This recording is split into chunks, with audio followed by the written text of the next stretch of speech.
Salve, salve galera, aqui quem fala é o L7, como vocês estão? Vocês estão bom, né? Hoje eu fiz uma entrevista com o Emerson, um dos desenvolvedores da Dynamic Game, e a entrevista ficou grande, então vou dividir em duas partes, provavelmente três.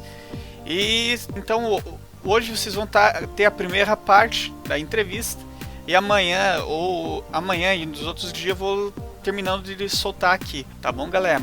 Então, galera, nessa primeira parte você vai ver as respostas para as perguntas sobre motor dianteiro, letreiro e câmera zero. Falou, galera? Vamos pro vídeo. Separei umas perguntas assim, algumas básicas.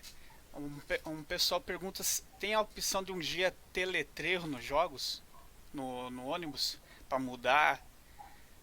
Vamos dizer assim, a pessoa quer colocar o nome lá, viagem feliz, boa viagem, alguma coisa, será que é possível? Na verdade, não está nos planos. A gente pode Uhum, até preparar alguma coisa para isso no futuro, mas por enquanto não está nos planos. sim. Não estava na nossa lista, digamos assim, das coisas que a gente tem para fazer, né? Uhum. Mas é algo interessante que dá para a gente adicionar para o futuro. Sim. E eu vejo bastante o pessoal comentando bastante do World Bus. Eles questionam a parte do que o World Truck tem mais de 50 opções de caminhões e ônibus a gente tá com 11 ainda, né? Uhum. Será que um dia vai ter uma quantidade significativa comparado com o WTDS ou... Na verdade, assim, a gente até algumas vezes recebe algumas mensagens relacionadas a isso também. A maior questão para nós é que assim, o World Truck, digamos que é o nosso carro-chefe. Uhum, Então, nós temos praticamente 4 vezes mais jogadores no World Truck do que no World Bus. Então, é por isso que a gente tem um pouco mais de atenção ao World Truck do que o World Bus. Não, mas a gente jamais vai deixar o World Bus de lado. É, Nós não temos tanto assim conhecimento com os ônibus da forma que a gente tem com caminhões. Então, é um pouco mais complicado. E também para a gente conseguir encontrar imagens, fotos assim para a gente poder usar elas para fazer reprodução em 3D dos ônibus é mais difícil. É muito difícil a gente conseguir imagens assim boas do interior, da parte assim, dos painéis. É muito complicado para a gente conseguir imagens da forma que a gente precisa para a gente poder passar para o nosso modelador para ele fazer o desenho em 3D. Então é bastante complicado isso para nós.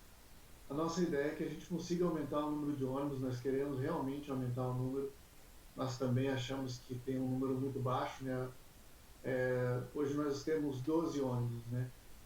Então a gente realmente quer aumentar esse número. Para a próxima atualização, a gente tem um ônibus já que a gente até já apresentou em algumas imagens aí outro dia. E esse ônibus vai estar presente e a gente quer ver se a gente consegue tempo para terminar pelo menos mais um ônibus para vir para a próxima atualização. uhum. E eu vejo bastante que vocês usam bastante imagem de referência para fazer a modelação, então isso explica o fato que muitos ônibus não são reproduzidos por vocês por essa dificuldade, então, de encontrar imagens de referência, é isso? É, assim, a gente. Primeiro que a gente não tem tanto conhecimento em relação a ônibus, tá? A gente tem um. A gente conhece algumas coisas, óbvio, né? Eu mesmo já tive a oportunidade, inclusive, de dirigir ônibus double deck, né? Inclusive, uma vez, eu tenho até um vídeo, acho que não sei se eu já postei esse vídeo ou não, mas eu tenho um vídeo que eu tô dirigindo um ônibus, um Marco Polo G7 double deck lá na Argentina. Eu estava pilotando um ônibus desse em território internacional.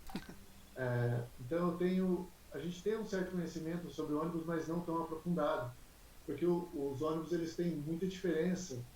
Às vezes a pessoa utiliza um chassi, muda de chassi para chassi, um tem o escape do lado direito, outro o escape do lado esquerdo. Então, por causa que a gente não pode fazer tantas coisas assim, a gente acaba deixando um pouco mais simplificado, né? Que é aquela questão de escolher os chassis. O pessoal entra lá e tem 3 opções de chassi, só que daí isso não muda o restante do ônibus, muda simplesmente o painel e o som, né? Uhum. E o volante, né? Então, para nós é um pouco complicado encontrar as imagens. E se a gente conseguisse blueprints mais interessantes, mais precisos, seria mais fácil para a gente. Mas mesmo assim, nós temos apenas uma pessoa que está fazendo os modelos dos veículos. Então, enquanto ela está fazendo o veículo, um caminhão, por exemplo, ela só vai começar a fazer um ônibus depois que ela terminar aquele caminhão. E nessa última atualização aí do World Truck, a gente até levou bastante tempo nela, porque tinha bastante coisa que já estava na nossa lista de afazeres, né? De coisas que precisavam, que a gente já estava para colocar no jogo, aquela questão dos danos dos veículos.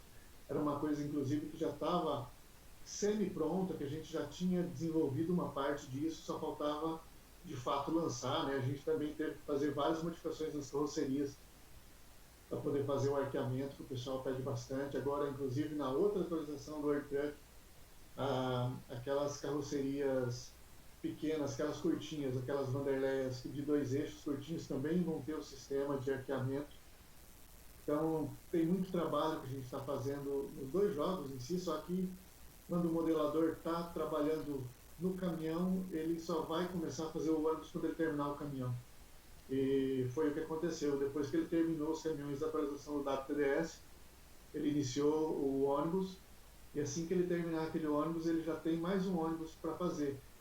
A gente até já tem um nome aqui, só que eu não gostaria de revelar no momento, porque imprevistos podem acontecer, né? Então, sabe como é que é? Vai que acontece um imprevisto, o pessoal fala, você falou que vinha e não veio. Então, a gente Sim. prefere deixar meio baixo por enquanto. E uma coisa eu achei bacana que o Irizar vai ser o primeiro ônibus assim que não é uma empresa da Kiro, mas sim uma empresa internacional, que é da Espanha, Irizar. Então isso eu achei bacana que já vai ter mais gente que vai ter um motivo a mais para jogar, né? Ele, na verdade, a gente escolheu esse modelo primeiro pelo fato, assim, a gente fez uma pequena pesquisa em alguns comentários do pessoal na internet, nas páginas do Facebook, tinha bastante gente também que pedia esse ônibus. Eles até falavam sobre o i6, o i8, tinha outras opções, né? Mas a gente optou por esse por ser um dos mais novos e pelo design dele ser um pouco mais, digamos assim, não futurístico, mas mais atual, né? Tem um design mais atual. Então a gente escolheu ele por esse motivo.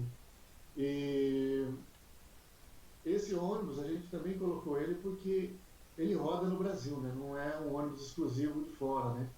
Inclusive o pessoal tem algumas pessoas que pedem para ter aqueles modelos de ônibus Volvo, Scania que existem na Europa, mas esses modelos não rodam aqui no Brasil.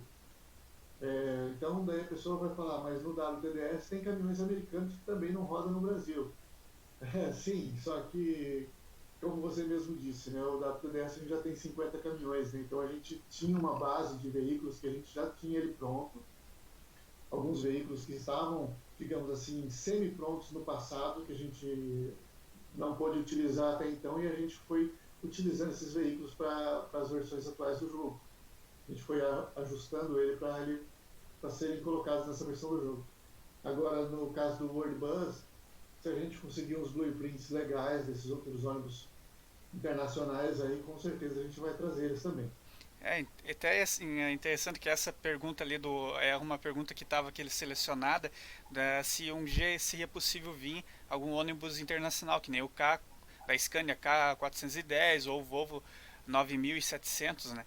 Então, tu já respondeu, então é uma pergunta que eu vou deixar à parte. Isso. E tem muita gente que pergunta se é possível algum dia vir um ônibus com motor dianteiro, por exemplo, o G4 800 ou um OF 1113, que eles perguntam bastante, né?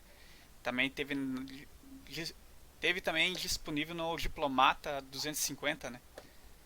Uhum. É, é, é uma ideia, é uma ideia. A gente tem interesse também em trazer esse ônibus dianteiro, né?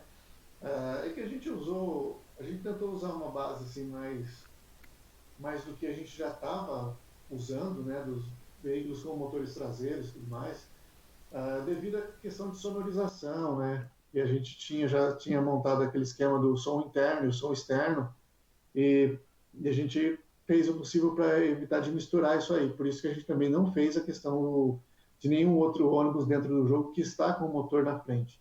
Todos eles estão com o motor traseiro, né? Inclusive, se você pegar a câmera de fora, você vai ouvir muito mais alto o volume do som lá atrás do que lá na frente. Então, mas é uma ideia, é algo interessante para a gente estar trazendo também e faz parte do nosso planejamento. Então, galera, essa foi a parte 1 da entrevista. Então, se inscreva no canal se você não é inscrito, ative o sininho e curta o vídeo para que amanhã a gente possa trazer a parte 2 da entrevista. Falou, galera, até mais, tchau, tchau.